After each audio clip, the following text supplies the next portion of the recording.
Sorry about that.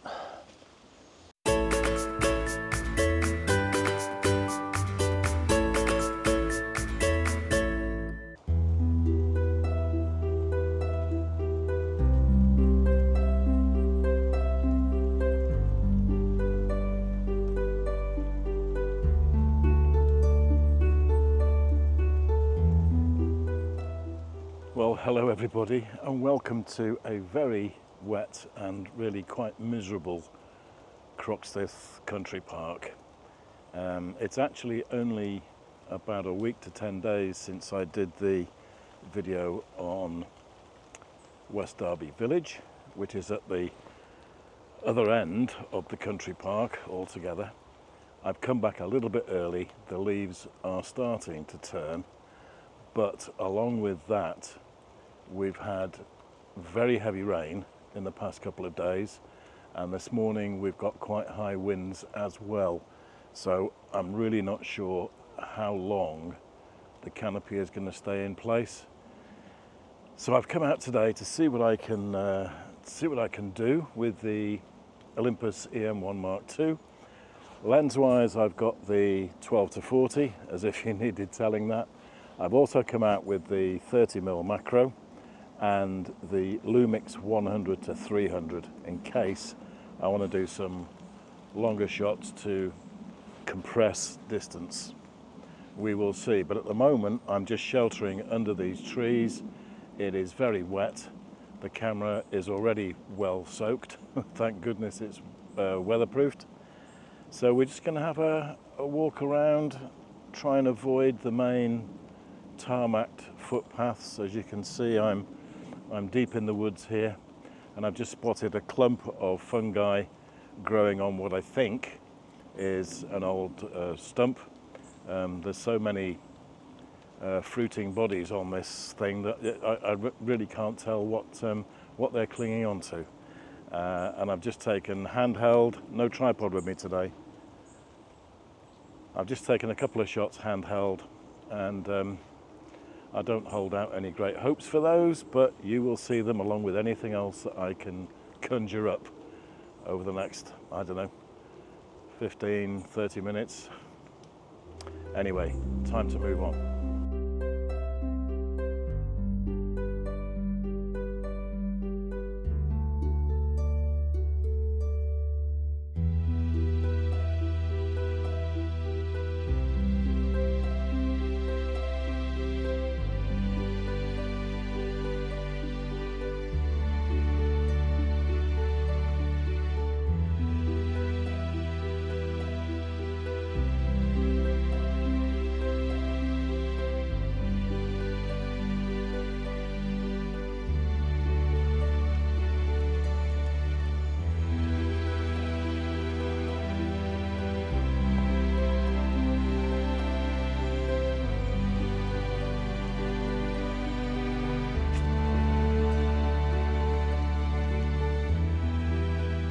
Really is a pretty miserable day today, and although I'm under the trees and off the main footpaths, the drops of water are noticeably heavier than if I was out in the open. I'm risking the Osmo quite a bit as well doing this, I realise that. It's already got raindrops on it, but not on the lens, thankfully. So I'm hoping it's going to withstand a little bit of rain. And this is sort of part of the country park that people don't frequent all that much. I mean, if I fall over and break my leg, it's not going to go down very well because there's going to be nobody around to help me. And a couple of years ago I did trip over a fallen tree I should say. There we go, a bit more wetness, and split my head open. And if it wasn't for the attention of a very friendly local resident who just happened to be walking past about 5 minutes later, I'd have been in real trouble. Anyway, there we go. It wasn't as bad as it looks. If I can dig out the photo, I'll put it on screen for you. Ah, here we are. This is the pond that I was looking for.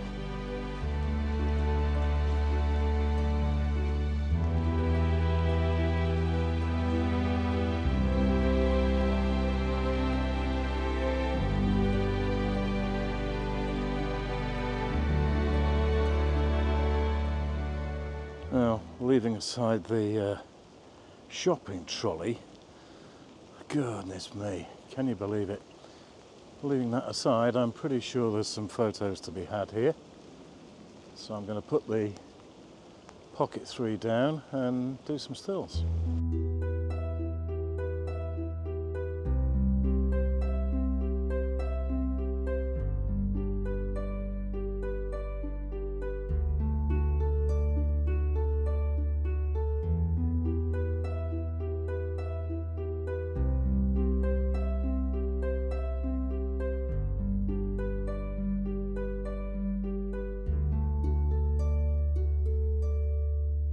Well, at this moment in time, this is a walk much less about the autumn colours in the leaf cover, more about escaping the rhododendrons. Sadly, rhododendrons, they're such an invasive species that most of these large country house estates end up being covered in the damn things, and they're everywhere in here. And of course, they stay green.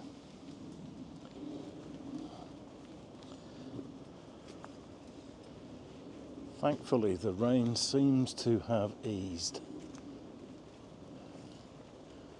which is a good thing.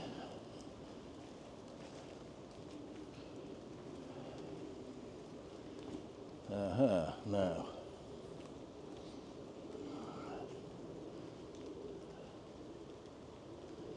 Again, maybe not autumn shades, but I think from here there's got to be a composition. I like all that dead wood in the middle of the pond. So let's see what we can make of that.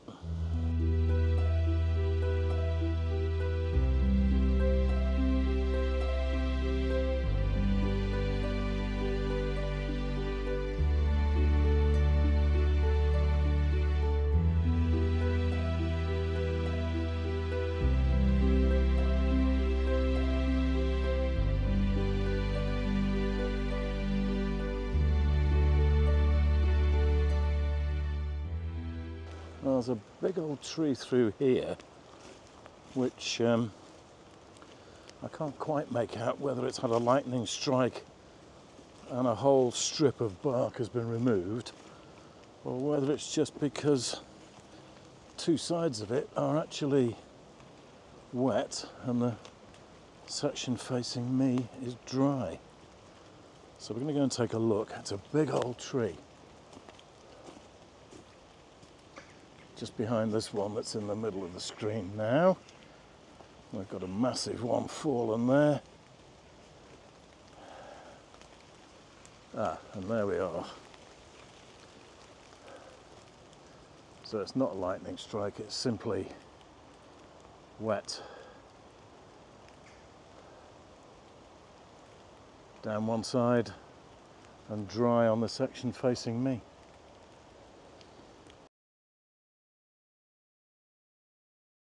I am looking all the time, well, partly to keep my feet safely planted, but other than that, I'm also looking for interesting macro subjects, fungi. Yeah, I know I'm a fun guy, and yes, I know that's a very bad joke. But yeah, I'm looking for macro shots that might be of interest to me.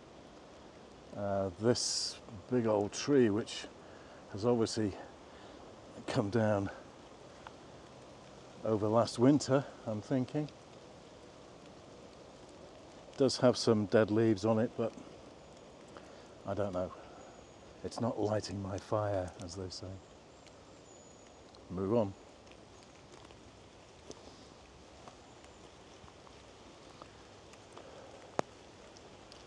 It's incredibly peaceful out here. As I say, off the tarmacked public access pathways that crisscross Croxteth Park, you really are sort of in a world of your own. In actual fact, if you ask me right now, this minute, which is the quickest way back out, couldn't tell you. It's part of the fun, really. Yes, we've got some autumn colour in these younger sapling type trees, but the big ones not quite there yet. Now we have a drainage ditch here, which is a bit dodgy. Oh gosh, sorry about that.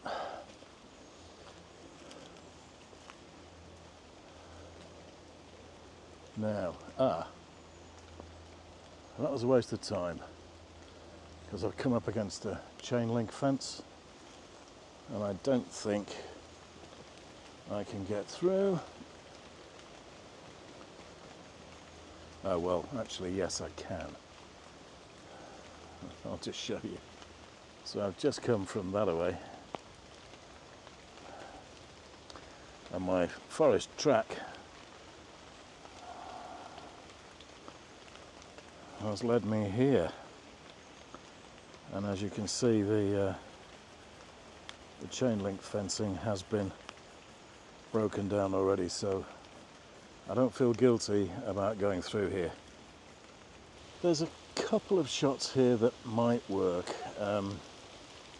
In the distance over here you can see the gap through into the more well illuminated area between these trees. So I think a shot of that sort of area might work, either landscape or square format. And then just around to the right, again we have this area of distant well-lit trees framed by these four either side in the foreground.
Now, one thing I must emphasise, I'm rubbish at woodland photography.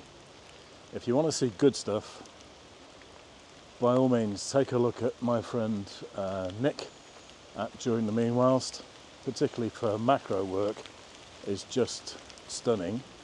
And also for woodland photography, Mr. Alan Coles, otherwise known as the Valley Walker, puts a lot of stuff up on Instagram, and it just blows me away.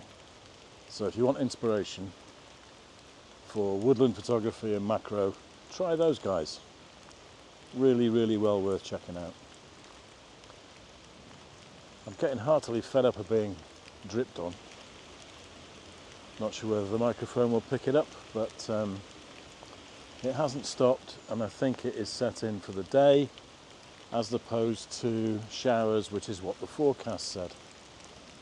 So time to move on before the Osmo starts blowing a fuse and smoking. It really is one of the wettest mornings I've experienced while being out with my camera. I'm enjoying the fact that I'm out. I've made the effort.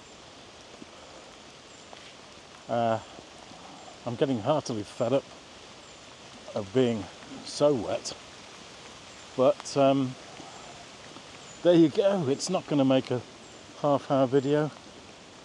I've not really seen anything much in the way of macro subjects apart from that clump of fungi. Goodness knows how good the result's going to be that I got out of that particular image. I'm heading back now towards my route home on the bus. Good old public transport. And in case you're wondering, I came out this morning with my gear in the Flipside 300 by Low Pro.